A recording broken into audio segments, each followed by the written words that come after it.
Okay, it is time to begin cutting our first hay of the year. This first field right here, this is our new seeding alfalfa that went in last year. And this stuff came up really nicely actually. It's all pretty tall and it's still kind of wet. It's pretty wet still this morning. Nothing's dried off yet. But we're trying it anyway. We got a lot to do. Got this field, there's a field next to it. The one after that's the one we're chopping. Maybe this field, and then there's another new seeding alfalfa down there that's really gotta dry out. That's at the lowest spot of the farm, so I'm sure that's really wet yet from all the rain we've been having.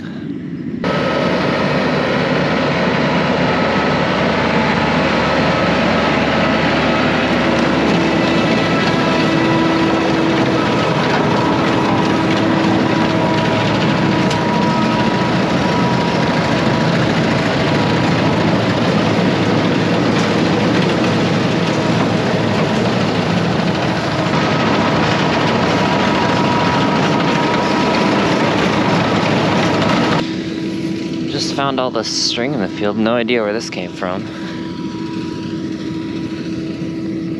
Wouldn't be surprised if it was the cow that wanders out here, dragging it into the field. She likes to sleep in the alfalfa. Probably from this mess of tarp over here from all these bale stacks. Oh yeah, sure enough, there's a cow sleepy spot right here. So she must have dragged it on her way through. This stuff is really tall. It's up to my knees in most places, and I'm probably 6'2", so I'd say probably a couple of feet or close to it.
Got a plug.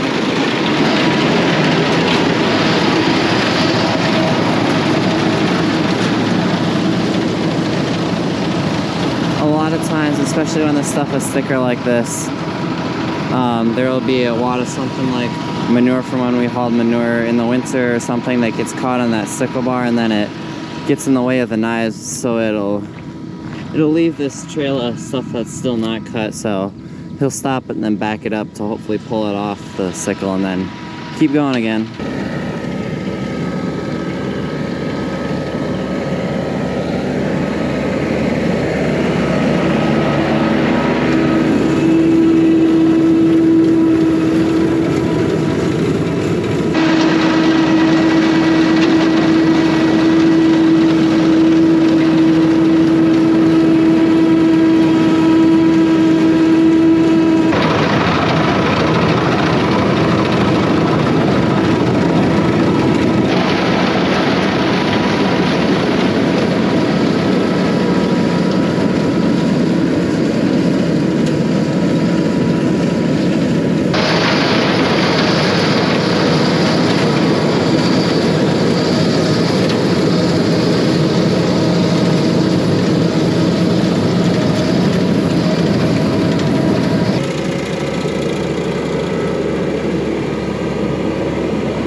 Yeah, my dad was right when he was talking about this field having ridges. It kind of goes like this along the length of the field.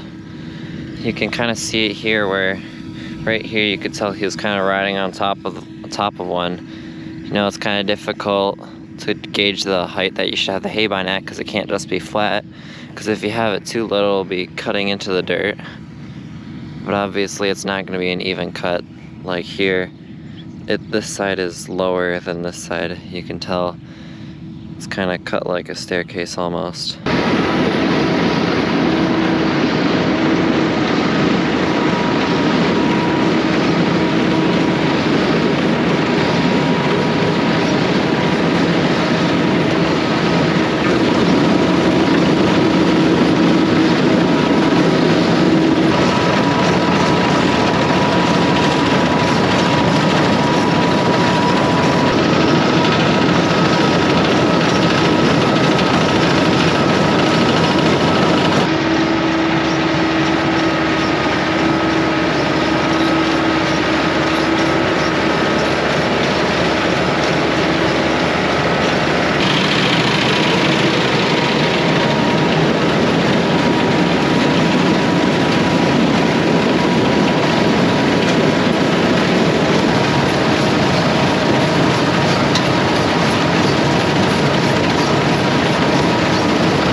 The interesting thing with these fields is they're all wider at the ends than they are in the middle, especially down at this north end of the fields. This first one, it's pretty straight. This next one next to us, it bends just a little bit. This one bends a lot towards the flat spot is on the road and alongside the neighboring field, as opposed to these two fields where the flat spot on the end is just alongside that. This kind of makes the corner right there. And then that last field kind of spins out, and then it is also alongside the road coming down this way. So it's gonna be wider up at that end. So he's gonna come back and it'll take all this out, but there will probably still be some still standing up at that end, and I think a little at that end too. I'm not exactly sure. Yeah, I can definitely tell that the width of the haybine will be enough to pick this up, but he is definitely leaving another stretch up there as on his way back, since the haybine isn't wide enough.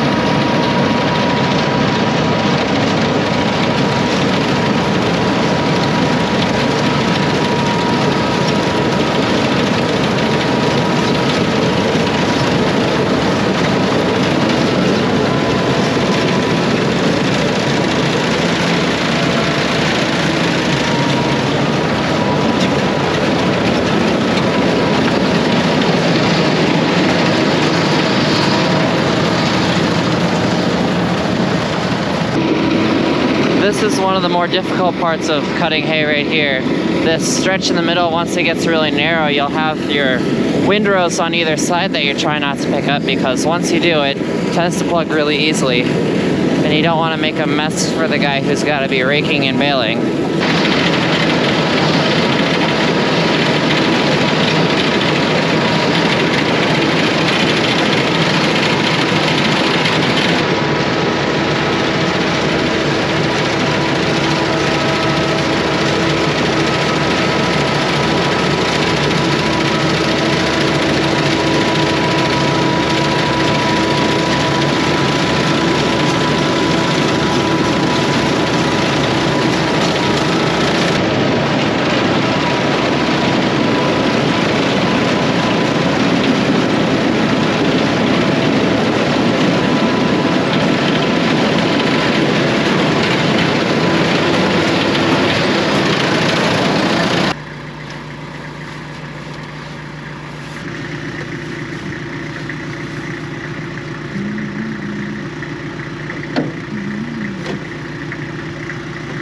you still gonna wait before you do the one down on the... Yeah, I think I'll actually put my new sickle in. Oh yeah.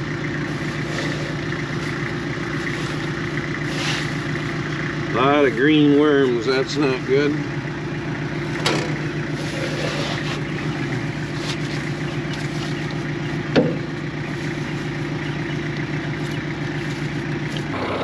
So just a little bit of a problem. We think the seal inside here just went bad.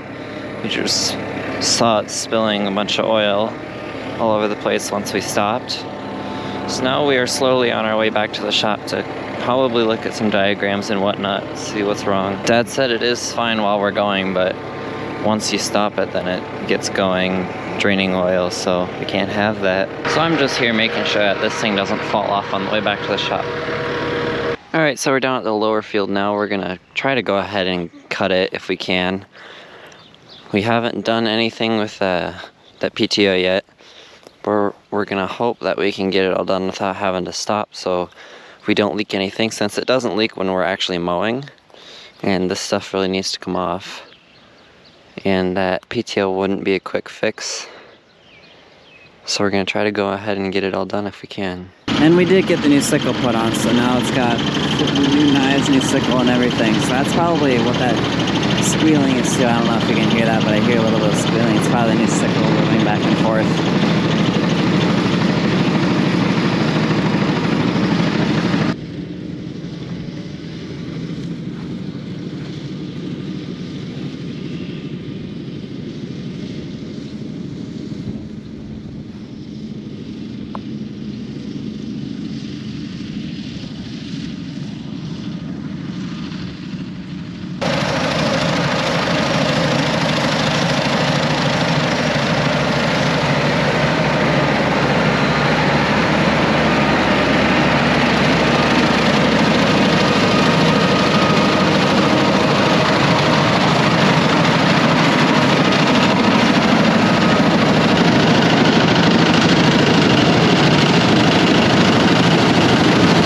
Also, generally with this field, it's typical for, at least up at this end, we have more of those ridges that kind of just go back and forth along the length of the field like that.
Okay, last pass down the middle of the field, and then it's just the last round around the outside, and then this will be complete.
He's gonna go ahead and do this roadside too, alongside between this pasture and the road.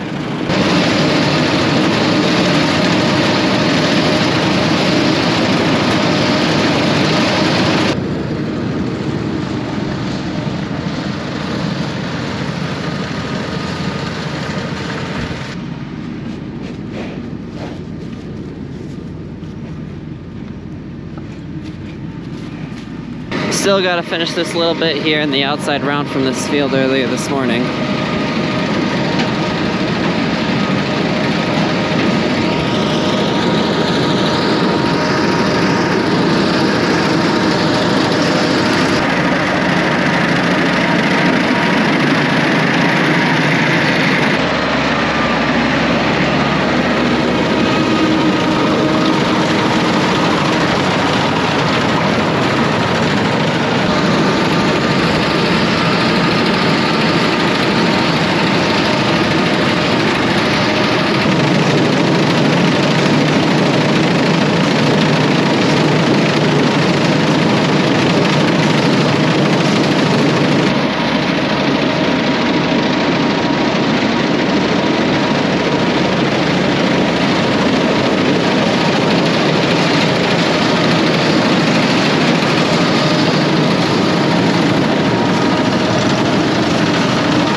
white pins in.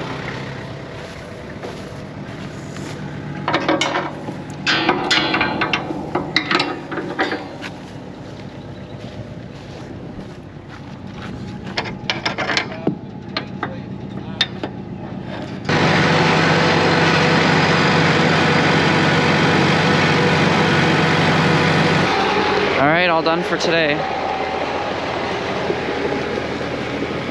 And then we'll rake some of the stuff that Wilson cut with a sickle mower. I think the stuff that we did with the haybine we'll probably just leave because the windrows are big enough. And I think they're wide enough and the baler will pick everything up because the grass is long enough. And then if it dries out, maybe tomorrow or probably the day after that, we'll go ahead and bale it just so we don't get it too wet. I hope you enjoyed the video. Thanks for watching.